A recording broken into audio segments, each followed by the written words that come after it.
friends, Archangel. So the other night I was going through the task of deciding what movie to watch because I have stacks and stacks of movies that I have not yet watched. And I came across one that looked like a family comedy, a knockoff of Dr. Dolittle. And as I read the back, it had all the hallmarks of cleanliness. It even said family friendly on it. For some reason, that totally just turned me off. But still, I looked at the animals on the cover, and indeed I enjoy some good CGI animal mayhem. But something nagged at me, and so I settled on a 007 movie instead. I thought about this a little later on. I noticed myself being averted from family movies. But why? Did I need profanity to enjoy a flick? Did I need violence or gore to lure me into watching something? Did I need nudity or sexuality to entice me into choosing one movie over another? No. Actually, being awakened, the sex scenes in movies annoy me, and I usually fast forward through them.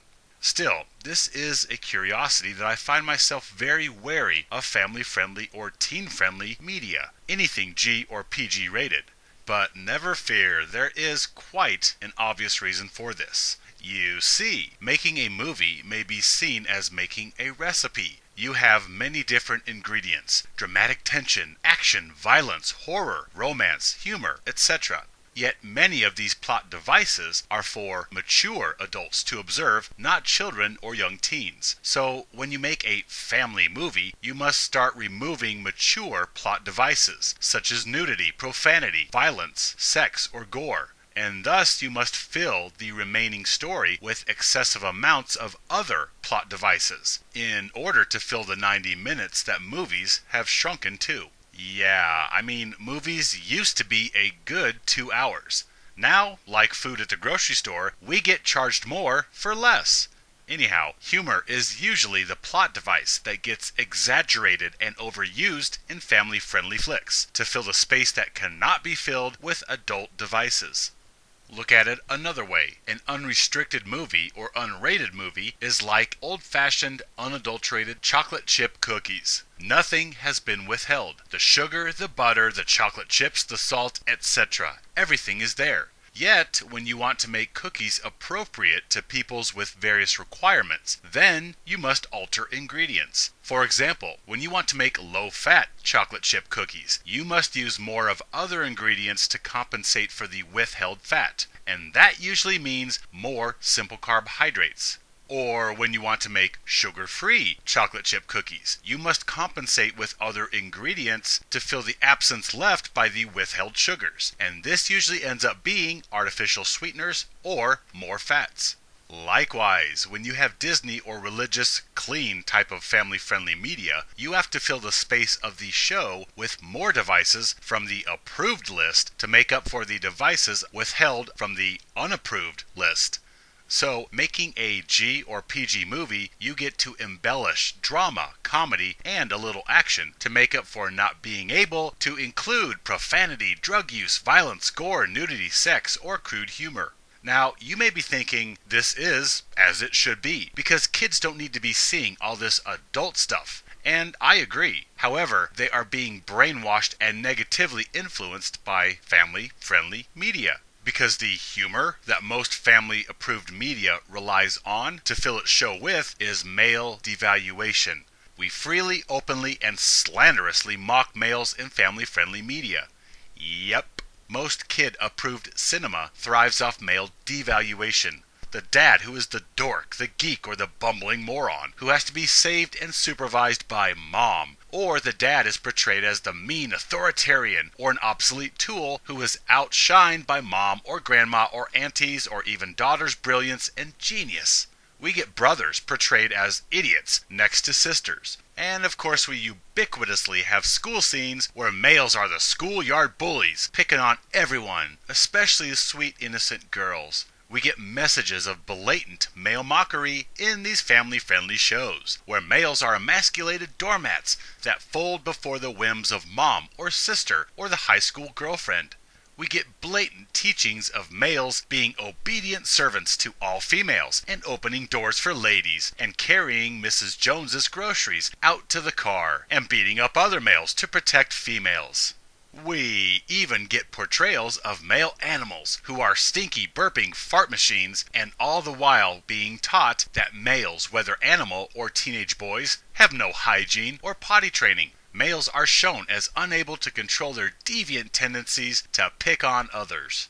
So, really, all the family-friendly shows, all the PG or CGI cinema about animals in Antarctica or Africa, all the clean movies, all the good old-fashioned movie night fun, all of this is chock full of male devaluation. They have to be, since they cannot fill the breadth of the program with sex, violence, or language. And they darn sure cannot fill the show with comedy that mocks females or religion or sexual orientation. Hence, they have to fill the show with male humor, because male devaluation is the last culturally and legally acceptable public prejudice. Oh yes, you heard that right. And this is the reason that I am also wary of adult comedies, because comedies thrive off of male mockery and male devaluation. If the comedy is G or PG, you get the usual males as unwitting clowns and fart makers. If the comedy is rated R or unrated, then the more graphic and malicious the mockery of males, usually mocking males' sexuality and genitalia. Yet, this goes deeper than infantilizing cinema for juvenile approval. Family, media, and clean shows are stealthy tools of societal indoctrination that programs the family with paradigms of male disposability. Kids view and ingest all the cultural paradigms where males are to protect and provide for females, where males chase females and put up with female crap just to get their attention or a small kiss on the cheek. Paradigms of male stupidity and female brilliance, of male filth and female cleanliness, of male thick-headedness and female compassion. All the paradigms of our gynocentric culture get played out over and over again in family movies, where males are rough, vulgar victimizers, and females are the soft, innocent victims. Males are the retarded, flatulent clowns, and females are the beautiful princesses. Kids get to be programmed with the same old tired memes. Boys look and smell funny. Girls are beautiful and smart. Boys are boisterous and cruel. Girls are caring and tender-hearted. You know, the usual male mockery, which gets played out on the CGI animals. The animals are crude clowns also, and bullies, beating up on other male animals, yet bowing to and being corrected by the beautiful, caring female animals. And all the while, little Sally and Billy are being indoctrinated with themes of males being only good as court jesters and heavy stuff carriers, whereas girls are superior at everything else. Obviously, not every family-friendly rated show is this ripe, but the majority are. They are like cult training videos on the behaviors and protocols of the sexes. Males are to serve, protect, and be chivalrous to females, and females, for their part, are to assume the role of being worshipped and elevated.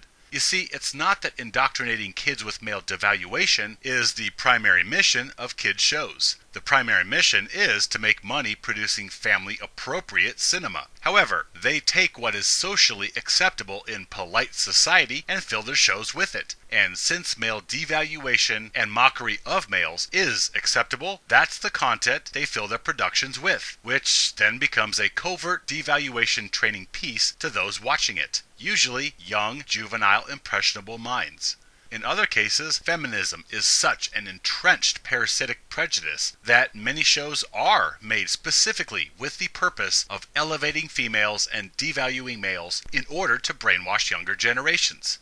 Yeah, as if they need any help. Gynocentrism is programmed into every being, which compels males to protect females and females to protect themselves. Then we have entire nations of children being primarily raised and influenced by mothers. And we also have a system that rewards girls and punishes boys. So really, gynocentric family-friendly cinema is merely sprigs of parsley that top off a huge, steaming dish of male disposability.